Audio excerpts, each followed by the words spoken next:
L'économie sociale et solidaire sera promue au niveau des pôles territoires. Le cadre législatif et réglementaire sera rénové à cet effet. Les acteurs seront mieux organisés de sorte à faciliter la conclusion de contrats de services publics entre les collectivités territoriales et les entreprises de l'économie sociale et solidaire, ou entre ces dernières et les grandes et moyennes entreprises locales. La démarche innovante consistera à promouvoir des pilotes, des solutions réplicables à une grande échelle.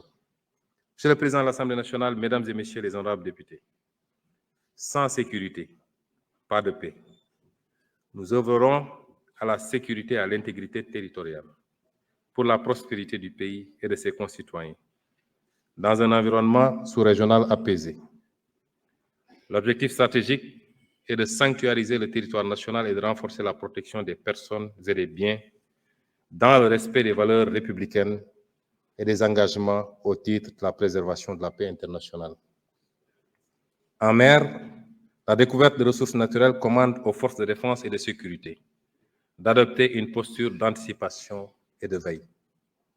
À cet égard, le processus de transformation profonde des forces de défense, de sécurité intérieure et de sécurité civile, le processus de transformation profonde des forces de défense, de sécurité intérieure et de sécurité civile à initier devra permettre de poser les jalons de la marche du pays vers une souveraineté effective et multidimensionnelle. En effet, l'augmentation substantielle des effectifs, la construction d'infrastructures de travail et de logement, l'amélioration de la condition du personnel, la montée en puissance des structures de formation ainsi que la déconcentration des forces vers les zones frontalières rentrent dans le cadre de la mise en œuvre d'une vision holistique de la défense et de la sécurité et la prise en compte des défis sécuritaires auxquels le Sénégal fait face. Un plan d'urgence visant à résorber les gaps capacitaires critiques permettra d'acquérir des équipements majeurs et de renforcer les infrastructures. Par ailleurs, l'analyse du contexte actuel laisse apparaître à l'évidence une nécessité de redimensionner les forces de défense et de sécurité en termes d'organisation, de capacité et de maillage opérationnel des espaces terrestres, maritimes et aériens. C'est dans cet esprit qu'un projet de loi de programmation militaire à l'horizon 2035 sera proposé à votre auguste Assemblée très prochainement. Les actions prioritaires pour les forces de défense et de sécurité porteront aussi sur l'amélioration des relations avec la population par la réalisation de projets à fort impact socio-économique, par le renforcement de la citoyenneté et la promotion de l'esprit de sécurité et de défense. La transformation de la perception et de l'image des forces de défense et de sécurité, la mise en place d'un cadre d'interaction efficace pour l'amélioration, l'accueil et réduire les délais de traitement des dossiers, la création d'une plateforme de traitement des dossiers, la création d'une plateforme digitale d'information et la réduction des accidents de la circulation sont autant d'actions qui polarisent les efforts. Cela commande de finaliser le processus de départementalisation de la sécurité dans toutes ses dimensions, gendarmerie, police et sécurité civile. De prendre les dispositions idoines pour assurer une présence permettant de réduire les délais d'intervention, de décentraliser l'intervention spécialisée, de renforcer les capacités techniques des unités d'investigation en police judiciaire et d'activer des unités spécialisées en milieu maritime, aérien et ferroviaire. Monsieur le Président de l'Assemblée nationale, Mesdames et Messieurs les honorables députés, notre engagement panafricain sera renforcé. Le Sénégal est déterminé à jouer un rôle accru en Afrique et sur la scène internationale. Fidèle à notre tradition de havre de paix, nous œuvrerons à renforcer notre intégration régionale au sein de l'Afrique de l'Ouest et à promouvoir une coopération plus étroite avec nos partenaires africains. Conformément aux instructions du chef de l'État, le Sénégal ratifiera le protocole de Malabo de 2014 qui vise à ériger le Parlement panafricain en une institution législative et pas à part entière. Dans la même foulée, nous passerons en revue tous les traités et protocoles régionaux afin de nous mettre à jour pour ce qui concerne leur ratification, leur incorporation dans notre droit interne et leur mise en œuvre. Nous nous évertuerons à être un pays modèle dans le domaine de l'intégration régionale en Afrique et soutiendrons activement les chantiers de la CEDEAO. Le Sénégal renforcera, comme jamais auparavant, ses relations avec les pays africains frères. Nous œuvrons sans relâche à favoriser les relations entre les secteurs privés et milieux d'affaires africains et ouest-africains afin de développer le commerce intra-africain et interrégional en exploitant les facilités offertes par la ZLECAf et la CEDEAO notamment.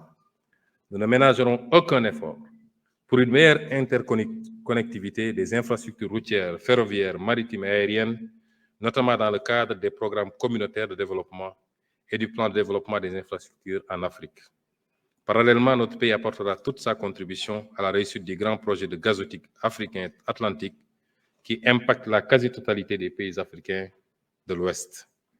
Une attention particulière sera portée au partenariat avec les pays voisins pour l'exploitation des ressources et la mutualisation des expériences. À cet effet, nous mettrons sur pied, dès 2025, une agence en charge de la mobilisation des experts et des volontaires sénégalais au service du développement en Afrique, tout en facilitant l'accueil d'étudiants et de stagiaires africains et internationaux au Sénégal, et le placement en position de stage des cadres sénégalais dans les pays amis et frères. Il en sera de même sur le plan monétaire, où nous poursuivrons les discussions pour que la monnaie soit plus en adéquation avec les besoins de l'économie régionale. Quant à nos compatriotes de la diaspora, je salue une fois de plus leur apport inestimable à l'œuvre de construction nationale. Le gouvernement lancera un vaste programme de recensement des Sénégalais de l'extérieur pour mieux valoriser leur potentiel grâce à des programmes adaptés. Dans cette perspective, nous mettrons en place une haute autorité de la diaspora, un organe consultatif rattaché à la primature pour conseiller le gouvernement sur les questions touchant aux Sénégalais de l'étranger. Les associations de la diaspora les plus représentatives y seront représentées et la durée de validité du passeport sera étendue à 10 ans.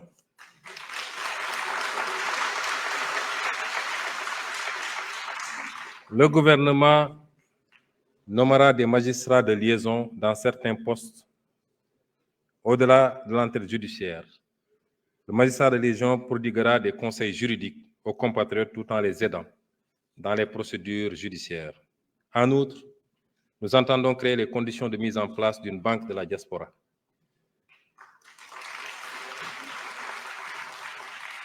Nous appliquerons le principe de réciprocité pour la délivrance de visas aux ressortissants de certains pays.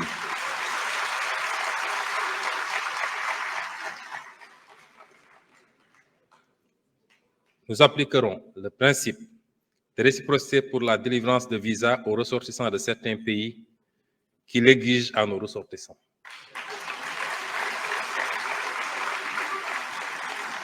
Je rappelle que si la suppression de la procédure des visas biométriques payants est entrée en vigueur le 1er mai 2015, les textes législatifs et réglementaires l'instituant n'ont pas été abrogés subséquemment. Il s'agit dès lors, tenant compte de l'expérience précédente, de bien en cerner les faiblesses avant toute décision, notamment celles liées aux impacts éventuels sur le tourisme, les lenteurs dans la délivrance des visas, ajoutées à la disponibilité des moyens matériels et humains dans les aéroports et postes frontaliers terrestres du Sénégal. D'ores et déjà, nous engagerons des discussions avec les pays relevant des catégories B et C afin d'exiger en retour le visa gratuit pour les ressortissants sénégalais sur la base du principe de réciprocité. Nous ouvrirons également des discussions avec les pays dont les procédures de traitement des demandes de visa pour les ressortissants sénégalais portent préjudice à nos compatriotes. Pour mieux comprendre les procédures d'accès aux plateformes de prise de rendez-vous, la tarification des frais exigibles pour le traitement des demandes, les procédures de vérification d'authentification,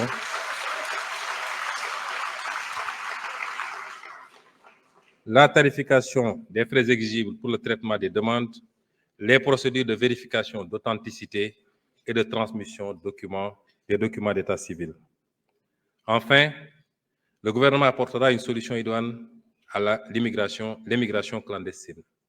D'abord par la mise en œuvre d'une politique de développement et de lutte contre la pauvreté portée par la Vision 2050, ensuite par le renforcement des dispositifs de lutte contre la migration irrégulière, en multipliant les contrôles et en renforçant les sanctions, mais également par la promotion d'une migration régulière en partenariat avec les pays d'accueil et de transit des migrants, ainsi que le soutien aux initiatives de retour volontaire et à la réintégration. Il s'agira de de lutter avec la même détermination aussi contre la migration irrégulière de nos ressources naturelles et financières du fait de contrats léonins dans les secteurs miniers, pétrogaziers et halieutiques, dans l'attribution de marchés publics et de biens, services et infrastructures à des intérêts étrangers. Monsieur le Président de l'Assemblée nationale, Mesdames et Messieurs les honorables députés, chers invités, nous allons accompagner tous ces programmes de quelques réformes clés dont certains ont déjà été cités lors de mes développements. Les programmes de développement économique et social durable que je viens de retracer ne peuvent aboutir que si nous réussissons au préalable à consacrer fermement la bonne gouvernance et la transparence dans la gestion publique dans notre pays. C'est le seul moyen de restaurer la confiance entre les populations et leurs dirigeants. Cette confiance sera d'abord bâtie sur l'indépendance de la justice, qui sera protégée des interférences du pouvoir exécutif. Le système judiciaire occupera la place qui aurait toujours dû être la sienne, à l'avant-garde du combat contre la corruption, contre le détournement des deniers publics et pour la protection des droits des citoyens. Nous nous appuierons sur les conclusions consensuelles tirées des assises de la justice pour engager très bientôt les réformes à apporter à notre système judiciaire. La participation accrue des citoyens dans la gestion publique par la matérialisation d'une véritable démocratie participative